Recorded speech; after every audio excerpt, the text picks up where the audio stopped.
Hello, and welcome to Two Pews in a Pod. Join us as we explore faith in a modern world at Evangelical Lutheran Church in Frederick, Maryland. Now, here is your host, Pastor Paul Baglios.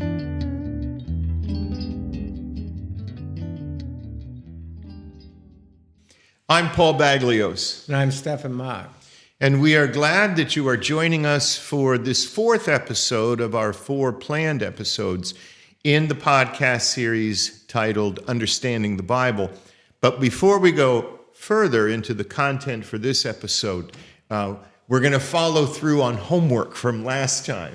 Yeah, so the God will be all in all is in 1 Corinthians chapter 15. Towards the end of the chapter, start maybe around verse 20, and just read the flow. You'll find that passage. And relevant to our conversation last time, I would say chapter 15 of 1 Corinthians is one of those standout features on the biblical landscape. Is that your favorite book? 1 Corinthians? Yeah, is it? You said one time what your favorite New Testament Yeah, book and was. I often will talk about 1 Corinthians. It's in my top 10, let's put it that way. Well, that's in the top third, I get, roughly, of the New Testament books. So that's not bad. That's right. But we want to spend some time in this final episode. And of course, this topic, understanding the Bible, we could record 9,000 episodes and still only be skimming the surface of the topic. But for this final episode in this series, we want to talk a little bit about what I know I've often heard people say is so very daunting if they're, unless the only Bible they're familiar with may be a family Bible or a gift that was given to them. If anyone wants to go and acquire a Bible, you're quickly confronted with a dizzying, confusing universe of possibilities.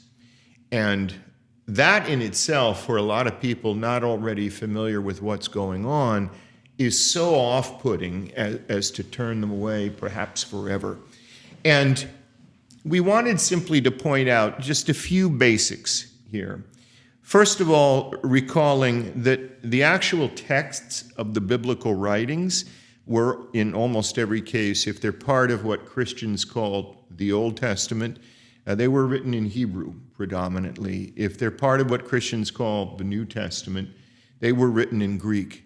So anyone that's reading a Bible in English or any other language besides Hebrew or Greek is reading a translation. You might even say that if you're reading in the Greek or the Hebrew, you're reading maybe not a translation, but an amalgamation of texts that have been pieced together because all the original autographs, right, which are the original manuscripts, as we understand them to have been written by someone or some group of people in some instances, are gone. Are gone. They're all gone. Right. They're all gone. That's right. And in fact, a few centuries before the birth of Jesus, a very famous translation of the Bible, what Christians would now call the Old Testament, was prepared in Greek. It's called the Septuagint. Yeah, the 70. The 70, because of a tradition that 70 or 72 scholars were brought together. And you may know, nothing better assures the success of a writing project than to do it in committee. But the idea was that 70 or 72 scholars working together would assure the best possible translation. And that was done because most Jewish people in the world could not read Hebrew. Yeah, because of the prior dispersion. Yeah. They had already, the diaspora, is that correct? Diaspora. The diaspora of the Jewish people all over the known world put them more in a context of speaking Greek. Speaking Greek, not Hebrew. Yeah. So the translation of Scripture is something that has gone on forever, ever since there's been any writings received by anybody as holy or sacred or scriptural. Translation has been part of it. And this is somewhat of a scholarly distinction, but any of us can understand it, and it's helpful to keep in mind. Every translator, I'm not just talking about Scripture, even if you're translating, let's say, an ordinary piece of correspondence from one language to another, you're going to face inevitably choices with almost every word. And basically, your choices are going to have to do with whether your approach as a translator is literal or dynamic. In other words, are you trying to render a corresponding one-for-one equivalent, or to capture the dynamic meaning? And I'll give, to understand the difference, I'll give a very simple example, but I think it makes the point. The German word, I'm not sure if you're familiar with German, Staubsauger. Okay, I'm not. Literally means dust sucker. Okay. So if In what context would you use it? Suppose we say this: I need a new dust sucker. Okay. What brand do you have? Yeah, I would get I would talk about my vacuum. Yep. So that's the German word for what in English we usually refer to as vacuum cleaner. But I use that example because the literal one-on-one equivalent translation from the German to the English would be dust sucker. Right. That doesn't very well convey for English-speaking people vacuum cleaner. No, not at all. And translating Like Scripture. a slur. That's what it sounds like. Staubsauger. Yeah. It probably is a slur. It might is a actually be slur. used that That's way. right. Yeah, out of context, you wouldn't get that. Right. Yeah. But every translation of Scripture faces those choices literally with every verse. You know, is our task here to offer a one-on-one equivalent, or to try to offer a more dynamic interpretation that conveys the meaning of the words perhaps better than an equivalent? And we don't have to go deep into those weeds, but that is why there are so very, very many different English translations of the Bible. Well, because they're in the camp of the dynamic, and once you're in the camp of the dynamic, there's so many choices to be made. Yep. I can only think of one, and I'm not saying there is only one. I can think of one strictly literal, word for word. You know, one word is one word. The concordant, literal New Testament. Literal's in the name, and I wouldn't recommend that Bible as a starting point. No, you know, because it is so. You know, they have a different agenda than is the agenda in all the other cases. Yep. And it's going to sound bizarre in some instances too, because it doesn't actually work. Language doesn't work that way. Language doesn't work that way. Even within the language, you take one word, you know, probably has a denotation and how many connotations. That's right. Right? So even within the language, that doesn't make sense to do. Of course, language constantly changes. Yeah, dictionary is a work in progress. It's a history book. It's not a law text, right? It doesn't. That's right. It's not prescriptive. It's descriptive, and so it's not telling you this is how you have to use these words. It's saying this is how these words were used at the time that this dictionary was compiled, and that's why we have new dictionaries, because words change their meaning. I'll give you an example. And this arises from an experience I had some years ago. If I say to you the word listeth, what am I saying? By itself? Probably something about a ship. But probably not, because I'm going way back. I'm pulling from like literature, not from anything. Yeah, literature old, not literature. But is that what you're thinking? Exactly in the ballpark. Okay. And the experience was many years ago, I had been visiting a member of the congregation I was serving at the time. This was an elderly woman. I had come, brought her communion. I was there for prayer. And I always, in visits like that, I will read some scripture. So I was with this woman, and she asked, would I mind reading from her favorite Bible, where she had it filled with a lifetime of notes and cards and reminders. It was the King James Version. And I was reading on all of the visits that week a particular passage that had been part of our worship the previous weekend. So I found the passage in the King James Bible, and I'm reading it, which of course is like quasi-Elizabethan English, and read out loud the word listeth. And I think the verse was, the Spirit blows where it will. Okay. And listing, and you're right to talk about ships, listing means inclining or leaning. The Spirit blows where it inclines. Wherever it inclines is what this was saying. But I'm reading this, and I paused, and I said to her, can you tell me what I just read? Well, she couldn't. And I didn't do it to embarrass her, but I thought, I bet this woman has never used this word in her life. Yeah. So what does it mean to her? Right. I think in the King James, the word shambles is the marketplace. If you say shambles, I think wreckage. Yeah. A mess. A mess. Yeah. Yeah. So. And language changes. I mean, there was a time that any English speaker would have known the word listeth. It would not have been a rare or uncommon word. Think of how often we might use the verbs lean or incline. But when was the last time you ever said listeth? Yeah. No, I haven't said it ever in my life. Words can even reverse their meaning. Yeah. The word, and I could get this backwards, but I think I'll get it right. The word peruse reversed its meaning. Most people would say that if they were going to peruse something, that they're going to look over it really quickly. They're going to skim it. The original meaning was to look at very carefully. And deeply. Because so many people used it incorrectly from a prescriptive perspective, it changed its meaning. Yeah. Well, and because of how language changes simply through usage, a translation prepared at any given time is likely not to serve, an infinite number of generations with much sense.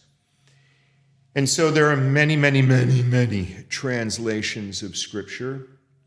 In addition to that, the same translation can be available in numerous editions. Like on the shelves behind me here, I know I've got several editions of the New Revised Standard Version. It's the translation we use in worship here. They're all the same translation, but these are different books because of what other features they may contain. Like study guides, we spoke about this last time, and I would recommend to anybody wanting to go a little more deeply into Scripture that they find what will be for them a helpful study Bible. In other words, a Bible that is printed with some introductory explanations to each of the books of the Bible, may offer some explanatory comments throughout the pages of the text, may have other articles, illustrations, maps are always helpful in a Bible. That kind of ties into last week, which was just 45 minutes ago. But we're in a time warp here. But Stefan and I are time travelers. But it ties into last week where you're saying that, we were talking about there might be some helps to understanding the Bible. So having those short summaries or where this fits in the rest of the biblical text is definitely useful. Mm-hmm. And that's not useful to just people who are starting out. That's useful to everybody that's been reading the Bible for a long time because it's a big book. Well, you commented on something I had done in a recent sermon. It was the sermon for Easter with the very abrupt ending of the Gospel of Mark, and that in the sermon I talked about Mark starting off by saying, this is the beginning of the good news, so where does that end? That's a good example, because I was thinking about that, having read the comment to that effect in an article in a study Bible. Okay. And so, here are some of the English translations I have, many different translations, and in many cases, different editions of the same translation. It's helpful to understand, if you're looking for a Bible, know what the translation is. And any Bible will generally include a page or maybe a few pages of it's a statement by the translating authorities or the translating committee. These were the principles that guided our work. These were our objectives.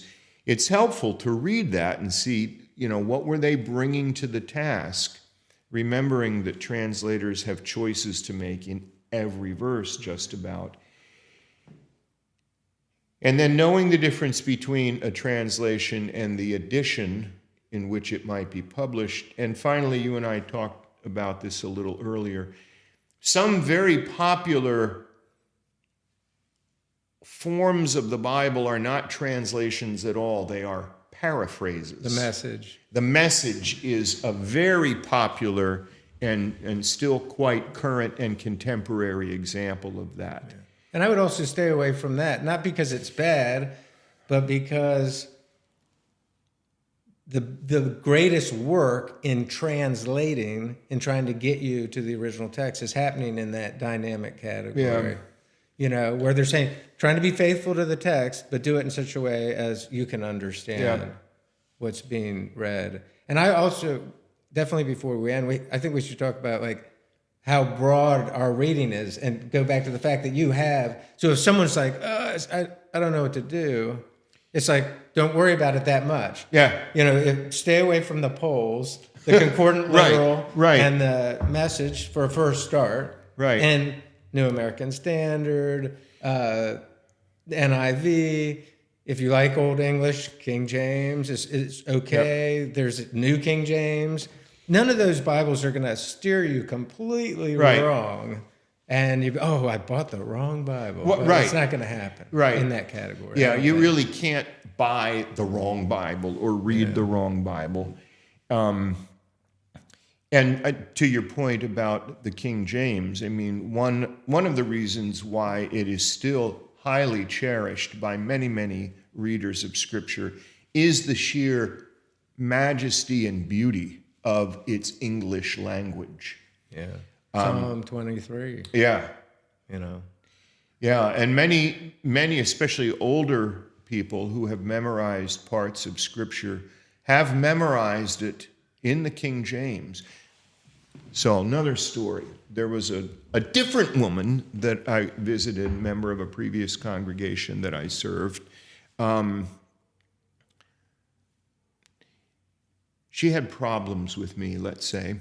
Always. It was a different one every visit. But on one occasion, I was there to visit her, pray with her, bring her communion.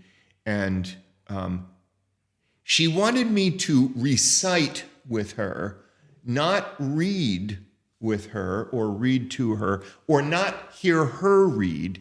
She wanted that the two of us would recite out loud together the 23rd Psalm, which she had committed to memory, but of course, in the King James Version.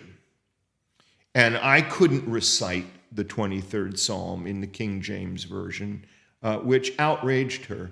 So my visit to her that day, I don't think it brought to her a balm of consolation. Yeah, that's funny. Yeah. Well, Stefan, it has been delightful to spend this time with you, and I hope that whoever has joined us, listening or watching, has found this to be helpful. We'll look for other occasions, you and I, to do. We'll do a series called What God Thinks. No, I'm making that up. Good. Yeah, because I don't know. But thank you. Thank you so much. And thanks for the time you've spent listening or watching. I'm Paul Baglios. I'm Stefan Mogg. Thank you.